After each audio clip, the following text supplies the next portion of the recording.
Okay, so gosh, we can't remember the actual name of our piece, but it's something like Web Today, Print Next Week, as in what do you do when you're a weekly paper or you're a community paper or you're a monthly magazine? How do you deal with the online world? And let me introduce myself. I'm Susie Steffen. I was an arts editor for the Eugene Weekly for about 5 years, and during my time as an arts editor, when I first got there, I was like, so where's our blog? Like, I know there's a paper, but like, where's the blog? They're like, oh, we have an online site. Yes, and that's the content from last week's paper. I'm not very excited about that. So a couple of us really pushed. We got a blog going, put a lot of effort into it. Molly Templeton, co-arts editor, started the Twitter account. We both put a lot of effort into that account. Then we got a Facebook page, but there was no policy for any of this stuff. Like, there was no one controlling anything. It was like, oh, you were on the blog today? Who even knew that? Oh, we have a Twitter account? So it was a little, let's just say it was a little shaky. And I think there's still not a policy. But I'm not there anymore, so it doesn't matter. I also pushed for like web first policy so that we wouldn't have we would go to print on Thursdays, or we'd go to the printer on Wednesday, and like Wednesday morning was crazy hell. You guys know what I'm talking about if you work in a print publication, and there's just no reason for that. If you do web first, you can take your stuff and put it into print, and it's not such a traumatic experience. But again, I'm not the publisher, and that's not what happened. So, so let me introduce my panelists. Immediately to my left is Crindle Linder, who's the Digital Media Director for Eastern Oregonian Publications, right? East Oregonian Sorry, East Oregonian Publications. It's not as far east as I was thinking. And Ben Jacklett, who's the Managing Editor of Oregon Business Magazine. And Allison Hallett, who is the Web and Arts Editor of Portland Mercury. And I know you all also have other various interests, Jane Austen, and I think fishing, no? And cats, of course. So yeah, as do I. I'm also always tweeting about my cats. And can you guys say your Twitter handles when you talk a little bit about your jobs? Like, hi, I'm this person, and this is my Twitter name. Because I am a big user of Twitter, and I appreciate knowing everyone's handle. So go for it. Could you introduce yourselves and talk a little bit about what you do at your publication and how that interacts with the web? And I've got some other specific questions, but how do you take your content and try to get it online first, or is it different? Go ahead, Allison. Yeah. Thanks. All right, so as Susie said, I'm the arts editor at the Mercury, and I've been in that position for a few years now. And then about a year ago, I got web editor affixed to my title. I think just because I was the only person on staff who has a Twitter account and was willing to engage with commenters. So that resulted in a sort of job change, and so now Allison Hallett on Twitter, by the way. So I'm sort of in theory in charge of moderating comments and ensuring that the blog keeps moving and stays active, and also on a sort of philosophical level, trying to think about ways that we can make the business of putting out a weekly and putting out a website easier. And it's still something that we're still figuring it out. These are still conversations that we're still having. So I almost have more questions than answers in terms of being on this panel, because we're a weekly. We've been a weekly for a decade now, and the website is newer, the blog is newer. Trying to figure out how to deal with press day deadlines and creating all this original content for a newspaper, and then also keeping a website alive is a challenge, and we're still working on it. So it's a challenge with us as well. I'm Ben Jacklett. I'm with Oregon Business Magazine. I tweet as @BenJacklett, very direct, as we like to be online, SEO and all that. And so we've been around for 25 years as a print publication, and we survived 2009, so we'll probably be around for another 25 years. We barely survived 2009, barely, and I have to say digital revenues had absolutely nothing to do with us surviving 2009. We're a print publication. 94% of our revenue comes from print advertising. So in that respect, we're dinosaurs. But that 6% is like craft beer, right? It's 4%, then it's 6%, then it's 8% and 10%, and there's a lot of opportunity in there. So we have to be hip to that, yet at the same time we don't have any money. So what do we do online? Well, when it's not, the name of this panel is Web Today, Print Next Week. For us, it's Print Next Month. You know, I'm working on the July cover story. I was in Bend last week researching a story about, you know, the crash and burn and then the strange recovery they're experiencing there. And that's going to be our July cover story, so I tipped it off. Everybody can go scoop it all you want. So we're way out. We're always thinking months ahead. Yet at the same time, we have a website. We want the website to be relevant. We want it to be current. How do we do that? It's been a learning process, learned through mistakes, and trying to do more with less, as is everyone else in our profession. Basically, my conclusion these days is that the online purpose should be to break news. If you have something that you can break news and you're not scooping yourself, then do it. Do it right now. Do it through your Twitter account with a link to a blog that you wrote for the website. That's the theory. And it works sometimes. I go and interview a CEO for a big strategy story, and in the course of it, he mentions, oh, by the way, we're going to have to drop that plan over there, or we're going to have to, or we're thinking about, doing direct flights to Salem, which no one's done before. So there's a piece of news. It might be part of my story, but I'm not going to wait for a month and a half to get that out there, because by then everybody will know about it. And because of the access I get as managing editor of a business publication, I hear a lot of news, so it's good to break it every now and then. Wish I had more help, more resources. We tried something involving paid interns doing on-the-scene blogs, and it was a lot of fun and a lot of work, and we just didn't have the resources to keep it going. But we still have that spirit going where if you hear something that's news, get it out immediately. And the long term, I can tell you what my story will be, but I don't think it will really be scooped because no one else is going to spend a month on it. So, for the in-depth stuff, we'll stick with print. I still think iPad, print, whatever it ends up being, there's a long-form journalism that will last and will continue. It will probably not always be 96% of our revenue, in fact. It better not be. But we'll see what happens with that. It's a learning process.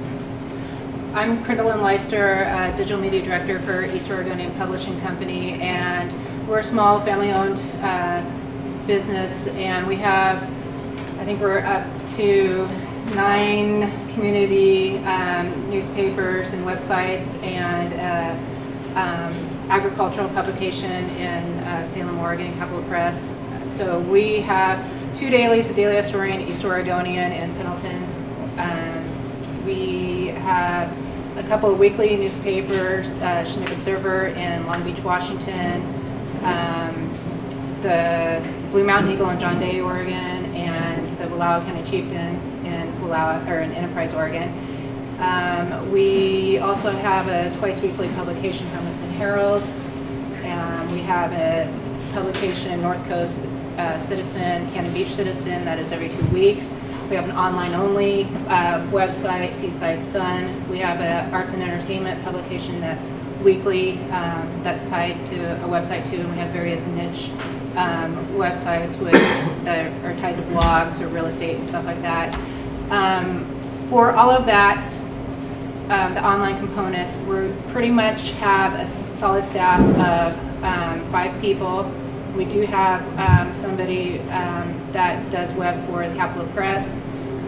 We have a half-time person that does mainly calendar items and stuff like that for Coast Weekend. So we deal a little bit all across the board, but we have a very small staff. And right now, the issues that we're facing is we shovel the content online. And we're trying to find ways to automate that process so that we can actually build our online presence, because right now we're giving you the print publication online and not a lot more unless it's a breaking news story. But we're big proponents of online. We realize that there's things online that print can't give you. And that's really the multimedia aspect of it. And we're looking at, expanding in those directions. And the problem that we see with the website and having the different various dailies, weeklies, that kind of thing, what they're faced with is they are so print focused right now that the web is an afterthought. They don't understand that they don't have to give away everything on the website if there's something that's coming out in the print edition. One place that I know that we kind of missed the ball on is, especially with small communities, is high school sports. That I know, growing up in small communities and being in sports myself, we want to know what the score is of the other teams. We want to see something on there quickly about the games and not have to wait until next week, because the game happened to be the day after publication, to get the full story. But there's many things like that we're struggling with. And another thing that we have a conflict with is the reporters getting that change of understanding to implement web into their routines and not seeing it as an extra thing that they have to do, and being able to show them how easy it is to grab a couple extra pictures, for the web, because not every single one of them is going to be in print, but we could give you the great majority of that online. And so we have a mix there with our publications, but we're trying to find that avenue to get away from just shoveling content online and giving the online presence what it needs. Yeah, you guys anticipated like 12 of my questions, so fine. But one thing I was going to ask first is, what's the, how do you set it up? Like, how, is there an order? Is there some kind of structure? Allison, now you're the web editor, Ben, you're the managing editor, and Crinoline, you're the content manager, digital manager. So you have to deal with everything. How do you set that up? Do you say, okay, you know what, you're the blog on Monday, and you intern, you're going to be the blogger on Tuesday, and this person's in charge of Twitter? Or is there a Twitter account that the entire publication uses? I mean, these are questions that every publication is dealing with. And who takes the photos, and who throws them up and on the web, etc. What's the structure for getting things online? It's kind of being created every day at our publication. We had a paid intern who was doing a terrific job for us, and she actually worked her way into a job, which is a little too rare these days. She's our web editor. She had a degree in digital journalism specifically. She knew way more about all of this stuff, because the technology intersecting with journalism is really the key there, and she had that. And so she worked her way into a job, and she now manages our Twitter, she manages our website and websites for our sister publications, and she manages Facebook, and she's super efficient. And part of that is determining, what the blogs are going to be, we have some community bloggers, we have staff bloggers, and we have the occasional freelance thing. Although, unlike with print, there's no pay. Alert! He said freelance, but there's no pay. Yeah, freelance. we pay for print. So it's all. It's a bit of juggling because of lack of resources, but we found somebody who takes care of all that, so we're very fortunate. That's good. So we're a weekly, so the paper comes out on Wednesday. The website is uploaded on Wednesday also with that week's stories. And then as far as the blog, which is the most active part of our website, all of the staffers are basically required to do a post a day. Which can be, funny YouTube, or it can be Sarah reporting on a story. It can kind of be anything as long as there is some activity there. And so the biggest struggle for us is trying to figure out how to integrate content that we've already created for the paper onto the site in more efficient ways. And I think it works quite well for news, and Sarah might disagree with this, but I think news is able to, thumbs up, she says, okay. News is able to kind of report stories on the blog as they're working on them, in a way that, say, me as an arts writer, I'm not going to write half of my review on the blog and then finish it in the paper. It doesn't make as much sense. but so that's kind of our struggle with the blog. And then as far as Twitter and Facebook goes, I run our Facebook page. Twitter, we kind of share responsibility for that.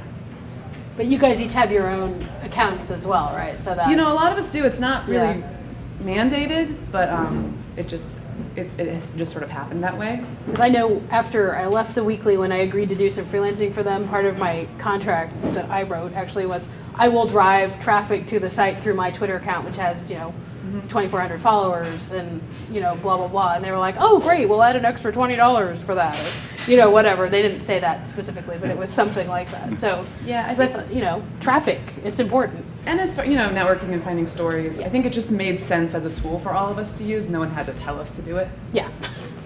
And for us, for all of those sites, the print publication does drive what we have online. It's like for our weeklies, a lot of times we'll get the print content up the day of publication or possibly the night before. Each newspaper's newsroom is responsible for creating the content because we don't have a lot of staff to be online only. They are the ones we rely on to get us the breaking news or get us anything extra for the newsrooms. Some of them, we have some online champions, as we call them, that do occasionally go into the Facebooks, Twitter, and that they're more apt to do their personal ones more than work. They still don't know the because there is that crossover between the work and personal ones. They're more comfortable on their personal ones than doing that engagement online, and so we're fighting that curve there. Our Capital Press publication, they do an outstanding job of the social media, working on Facebook and Twitter, and really engaging with their audience. But we found it's just a real learning curve with our newsrooms right now. They have come along in the traditional media, and it's that they're fighting that change. And so, trying to educate them along the process of it, and then the thing that we fight is the ever-changing technology in our department, and so we're trying to keep up on that as well as trying to educate, our company along with that. And so, we struggle with that aspect of it, but it is our print publication that is driving our websites right now, and we're in the process of trying to rework that so that we get more of an online presence and that engagement with the community. And print is what it is. It's print. It feeds some of the content on our site, but we want to go bigger on all of our sites and the content that we offer. You guys have questions? I have a couple others, but Andrew Spelting did this, who was here in Portland, did an amazing plugin for WordPress that is designed specifically for newspapers and magazines and handling of editorial content. And his issue was, we're working with going to print using InDesign and all these different things, and how do we make going from print to the web, from the web to print, without copy paste, copy paste, copy paste, copy paste. Typos, yeah. Okay. So how do you guys? How are you handling that transition between the two? yeah, let me just repeat that for the video. How does one handle the transition between web and print and web without doing a lot of what we like to call copy pasta, ing, I guess. And Andrew Spittle of WordPress invented a plugin. Editflow. Editflow, which is an excellent plugin if you're using WordPress, but if you're not, it doesn't help you. So how do you, are there any structural design things that are helping you with that? I don't know. I'm an editorial. Production puts the website online. I tell them. Tell people what to do. You don't actually do it. Our production department is in charge of production team as well. uploading the website. So I tell them when the captions need fixing. Yeah, and our department, we do the copy and paste. That's what, we take it off the cork pages, we copy and paste, put everything on there. Yeah, and in today's technology, we think, do better.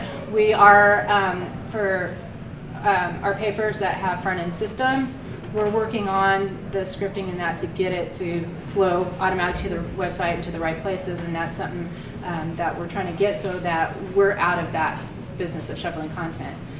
For our weeklies that don't have front-end systems and that, we're working on trying to get them to go web first into print, and so that they have that using the website as their front-end system. And so we're struggling with that right now. I have to say I'm very underwhelmed. You know, InCopy is an Adobe program. How can it be that there's not a button to click where it goes? Believe me, it's not the case. And it depends on your system for content management that you're using. So eventually too. they'll upgrade that, but so there's an opportunity there for exactly And the sort it's of costing you things guys you're time and describing. money. Yeah. Oh, yes. It is. Money. Good duplication It's of effort. grunt work that can be, Yeah, it'd be yeah. nice to avoid it. Yeah. We have a back end that I don't know how it works. I mean, I know how to go in and fix things if I need to, but I don't know how the actual process is automated. But I will say that that is like a sort of point of ongoing conflict with us is figuring out whose job it is to fix the typo when the typo is online, or whose job it is to move this caption where it needs to be. Just like, you know, it's nothing hard, but it's just whose job is this? Is this editorial's job because it's my story, or is it production's job because you put it there? So it's just sort of one of those labor things that is a new problem that we're And fighting we're over. struggling with that right now. You know, if it's the print publication, is it the newsroom's responsibility to go in there and fix things or post things to the web? Is it our responsibility to create new content for web only? Is it production, you know, to put up the PDF of the edition? They're creating the ads. Should they be the ones posting them online, not giving it to us? You know, and we do have a cumbersome process. I'll just explain for breaking news for our community websites. Those that have the front end system, they're going in, writing the story, putting it in front end, copy paste to an email, copy paste, and you know, and then they send it to our breaking news for our internet department. We copy paste, put it in the back side. Yeah. Wow. You know, that's a crazy thing, you know, with today's technology to be doing that. And so we're working on those processes right now. It's a software opportunity.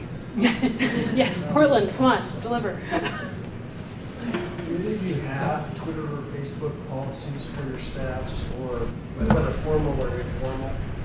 So the question is, does anyone have Twitter or Facebook policy, formal or informal, for the staff? And I don't know if you mean personal or For work, publication. work related. Work related.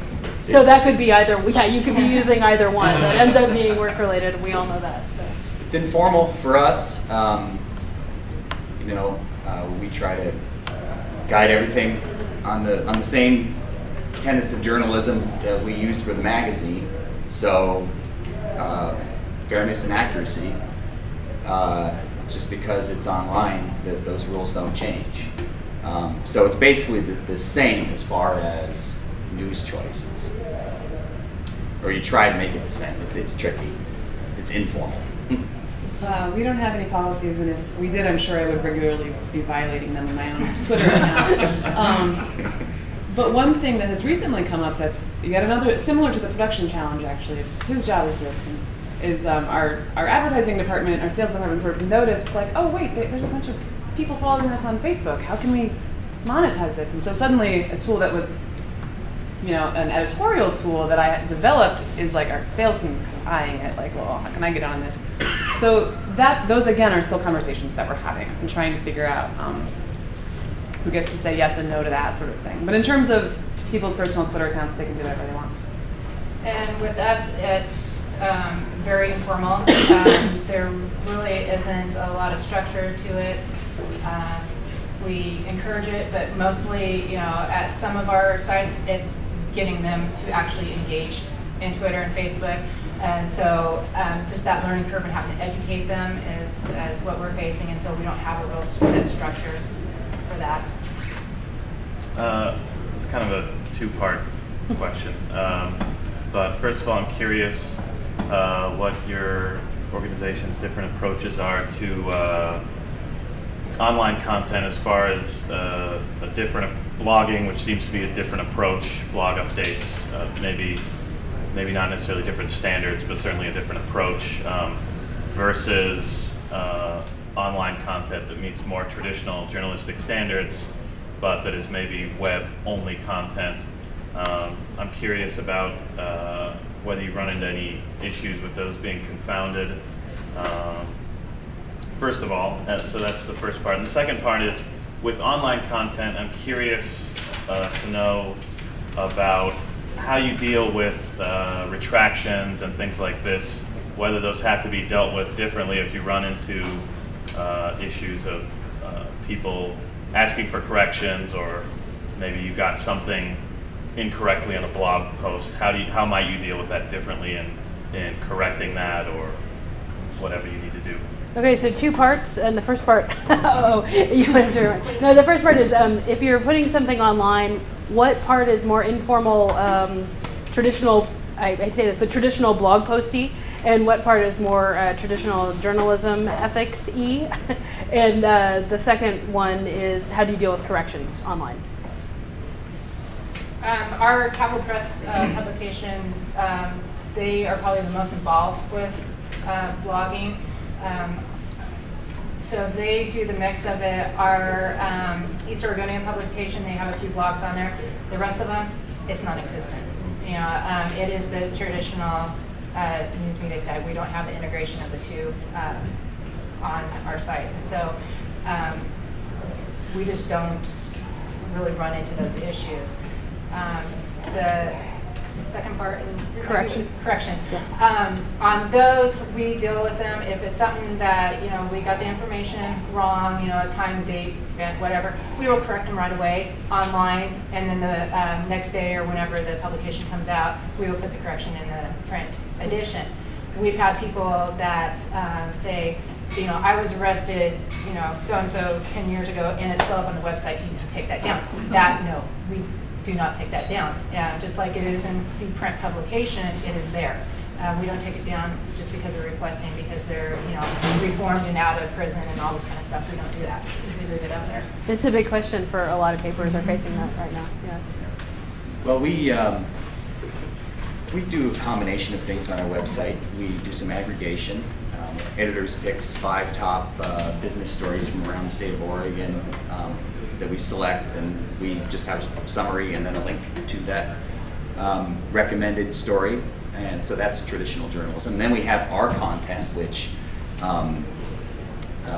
we have kind of rotating images on the top of the web page highlighting our content, and people can click to go to that. And then we have a lineup of blogs, and the blogs are a mix of the 2 types that you mentioned. There's more traditional blogs, like an economist talking about, you know, whether the housing market is recovering, and then there's traditional journalism, where maybe a story that hit the cutting room floor for the magazine, you know, or a story that came out of reporting for the magazine, done in a traditional way, he said, she said, maybe a more loose narrative voice, a more maybe the, you know, first person, you know, I was talking to so-and-so and they mentioned, so more laid back, but still fact-based journalism.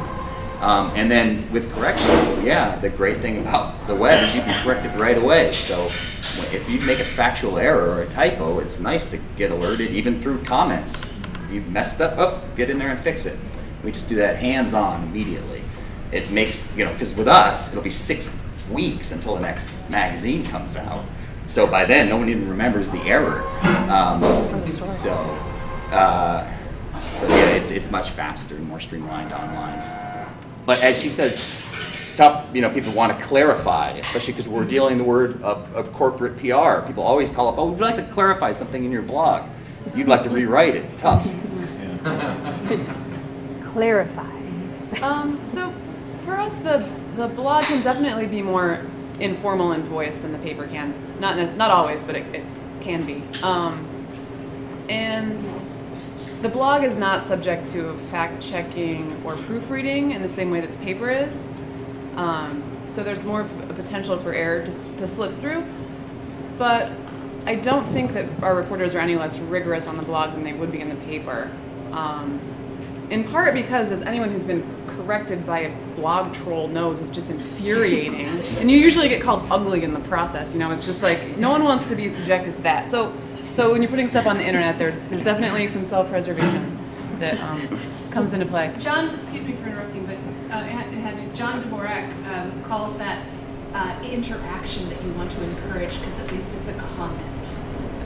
So When being they being correct- called Oh, sure, ugly. sure, is- sure. At least it means somebody's paying attention. Very Oh no, true. and it's valuable because it reminds you that you're talking directly to human beings, Right. and you know, as someone in the last panel was talking about that sense of being reporters being in an ivory tower, and it really abruptly takes you out of that when you make a mistake and you get called out at. I think it's a good, humbling thing.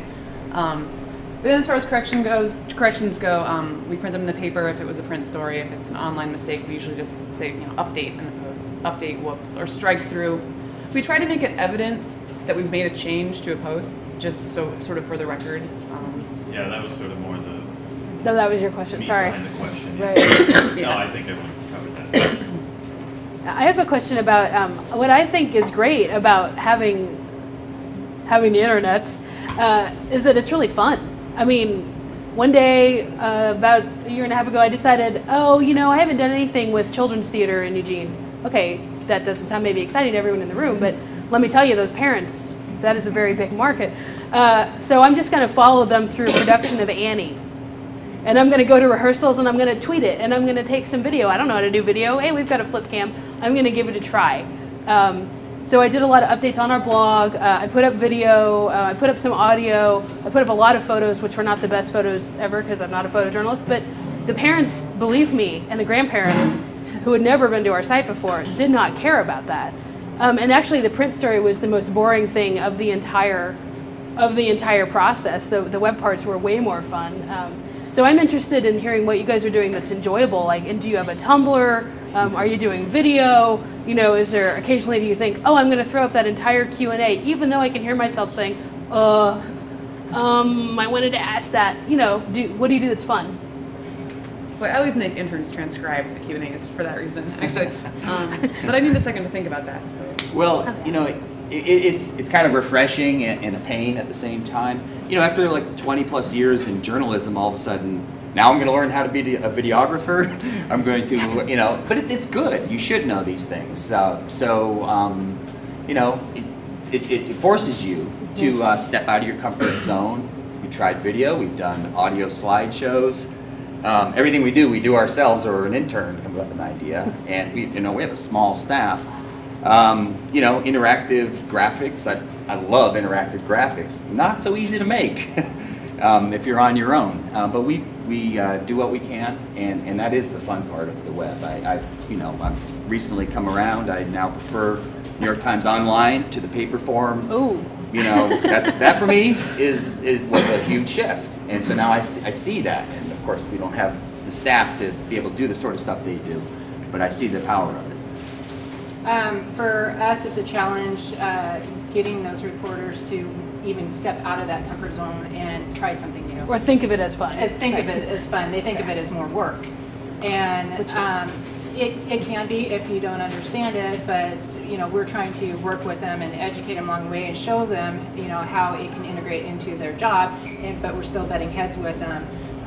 What we find fun in our department is when we are given something, for instance, like state baseball, where we get to go do what we want to do. We don't have the newsroom running the department. We're running the show there. And last year we covered state baseball for 2 teams in our area on the coast that we had an iPhone taped to the dugout, and we were Ustreaming, live dugout cam from that. I was doing play-by-play on my iPhone for Game Changer on there. We had our sports reporter doing Cover It Live, and we were getting pictures up right away. We were getting video up right away. We were tweeting out stuff. We were Facebooking it, and we were doing everything we could. It was an overload of stuff, but we were having fun doing it because we finally got to put into action all of these things that we keep reading about and researching about and that kind of stuff. And so when we get to do stuff like that is what we find the fun. And Allison? Yeah, I thought of something. This is more general, but I just like I like the interactivity of it. I like that I feel like Blogtown is just where I hang out on the internet, and there's funny people in the comments, and my coworkers are smart and funny, and I don't know. I like that feedback. I like new perspectives that are shared. Yeah, it's just fun. Question here, question there, question here. Okay, all right. A lot of, I'm hearing from some people, I'm in web publishing, so I'm hearing from a lot of people that are starting, who've got the web presence, now they want to go to print and add that as well. What advice would you have for somebody who has the reverse of what you guys have done, going from web to print? What would you advise them? So what advice would you have for people who started out on the web and now want to produce a print publication because I guess there's more money in that? I'm just guessing. There's a demand. Yeah, that demand. It's interesting. I think it's the flow of information is so fast online that a lot of it is transitory. Print you want to last. We want our magazine to be relevant at the end of the month. And remember, we wrote it 6 weeks before that month started. So you have to think big picture, long term. And so which among your posts has staying power? Which will last? And I'm sure it's the same at the Mercury. Which of these is something that I subscribe to the New Yorker, and sometimes it just piles up, and I'll read one from a year and a half ago. Geez, this is a great story. So it has to have shelf life, basically. Yeah, And that's tricky. and Takes work. Just because you have great web traffic and a great audience on there doesn't mean it's going to translate to print well, that you're going to keep that following when it goes to print. You really do have to look at the bottom line. There are a lot of costs involved that you don't see on the online world that are involved with print. And as paper prices go up and that kind of stuff, you got to take all that into consideration. Your advertising base that you have online, is it going to transfer over to print? Just like print transferring over to online, you have to look at and weigh all those options.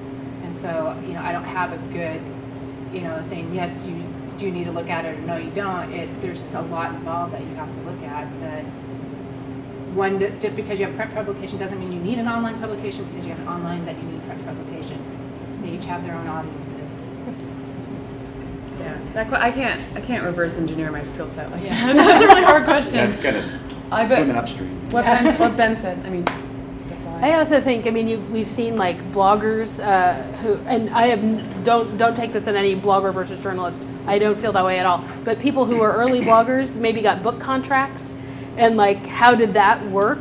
That sometimes the books didn't turn out to be so great because it's a completely different way of writing. Although I wonder with ebooks and much faster publishing now if that is different. So, question back there. I had a question about print content online.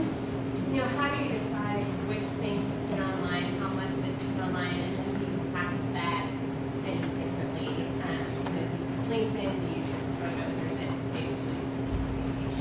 So the question is, how do you take your print content and put that online? And that is something I would say that we dealt with at the Weekly all the time. Occasionally I had enough time to put in all the links and like send them to our web editor, but that was rare.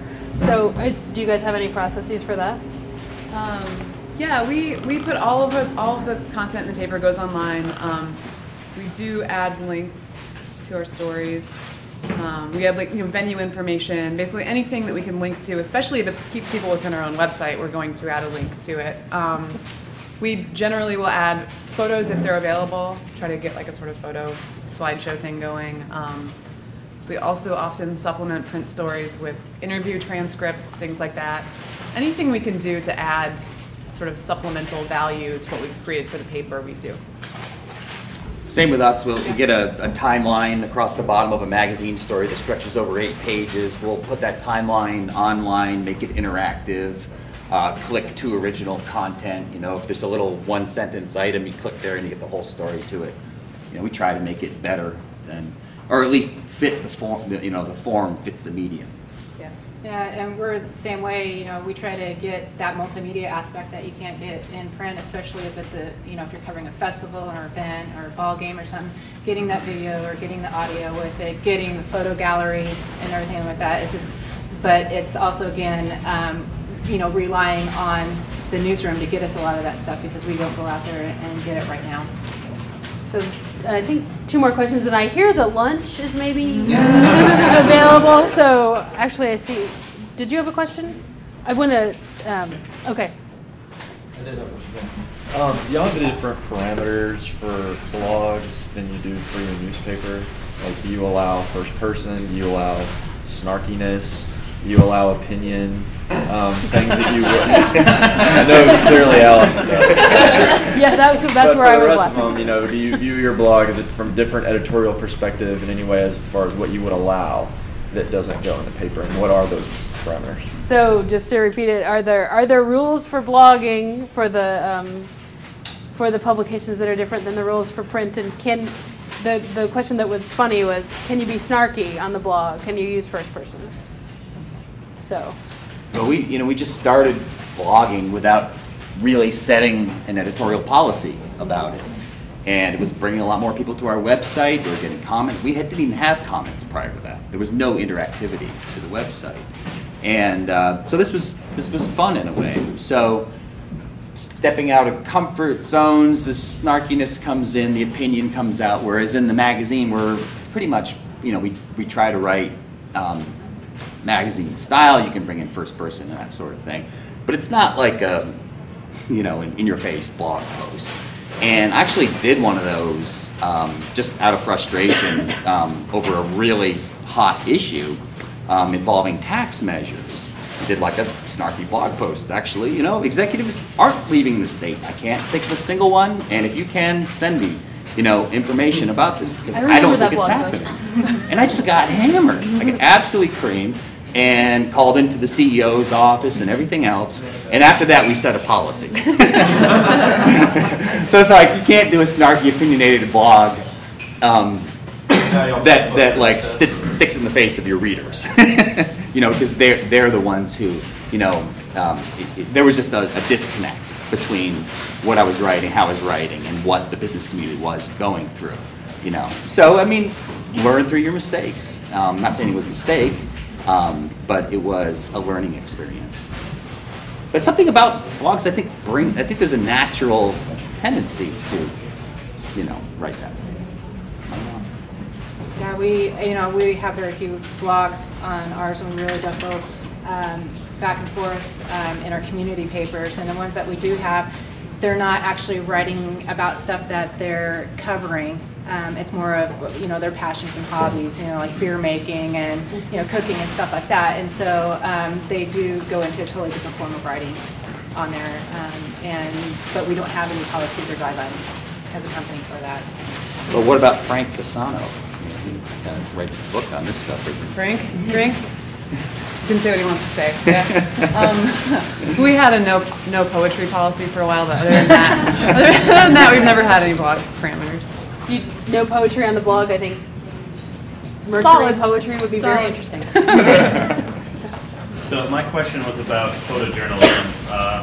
Obviously the web offers a lot of great possibilities for visual communication. I would argue that news organizations and online magazines and publications have been a lot better about integrating video than they have about sort of realizing the possibilities of photojournalism. I would suspect that's because it's easier to get a reporter to shoot a video than to take a compelling photograph. So I'm curious to know what your guys' especially with how the industry has changed. I'm curious to know how your photography staff may have changed throughout the years, if it has changed, whether the expectations have changed, how you guys feel about what I just said. So is there a place for photojournalism? No, sorry, I don't mean that at all. I appreciate the photojournalist. What do you do with photojournalism online? Yeah, do you feel like that's being used as well as it could be utilized, and are photojournalists maybe being pushed out of the picture a little bit in the web experience? Well, I think the biggest shift for us actually with blog has been giving reporters the opportunity to post their photographs online. Previously, we had a photographer who the production department would assign to go cover something with the reporter from a different department, telling the story in a different way. Now, again, my coworker Sarah America is back there. She does great photo essays that she's able to take these photos herself and put them online herself. We could certainly do more of it, but the biggest shift has been giving reporters the ability to do that directly. What about your photo staff? Has that changed? Our production department hires out photographers to photograph stories for print. We don't have a budget for the blog. It'd be great if we did. But. With a magazine, we have a similar structure, and you know, we hire really good photographers to do our print stuff, and we find that we'll use 2 shots, and you know, obviously with a digital camera, how many did they take? They were out in a really interesting production floor. They had the CEO. They had this intense relationship that they were trying to capture. Sometimes we'll have 100 great leftovers. I mean, it makes sense to take those and do something with those online. We've tried that in the past. It's just another software opportunity, at least for the system that we use. It's very slow and laborious to build a slideshow or an audio slideshow online. We use Joomla content management system. It's open source, and that's just, it doesn't go easily. So that slows us down, and we have a small staff. But I totally see what you're saying. I love slideshows online. I think they're great. Well, for us, we'll take anything we can get, because for our dailies, we have 1 staff photographer on there, and for them, they would love to be able to do that stuff. It's their time constraint to be able to do it. For our weeklies and that, it's the reporters. They don't have staff photographers. It's the reporters out there doing it, and for them, it's kind of the same thing. It's the time restraint. And when we do get some extra photos and stuff like that from like an event and that kind of stuff, it's really hard for us to kind of hack it together to give that great storytelling presence, because we were not the ones there recording it, but we're the ones that we'll go through and put together slideshows, and we'll put together a lot of galleries and stuff like that. We have a difficult time getting people to shoot video. They will more likely shoot a picture than they will video, is what we're experiencing. Because the editing time is It's editing time, and when we do get it, it's our department that's editing it. So we're going in totally out of context and relying on what information they give us, and we're having to put together the story for them that they were the ones there and we weren't. And so we would love to have more of that kind of stuff with the small staff, and that is the time constraints to do those extra things. I think we have one last question. Yes, you. Yeah, I was wondering, is it implicit when you're taking a picture of someone, like not a baseball game or something in a public place, but when you're taking a photo, a featured picture or something like that, is it an implicit agreement that, yeah, this is going to be a photo in my newspaper, but it's also going to web, and it's going to be out there forever, whether you like it or not? I mean, do people wonder about that, or care about it? It's kind of a question about photo rights, really. What agreement do you make with your photographers? Not right.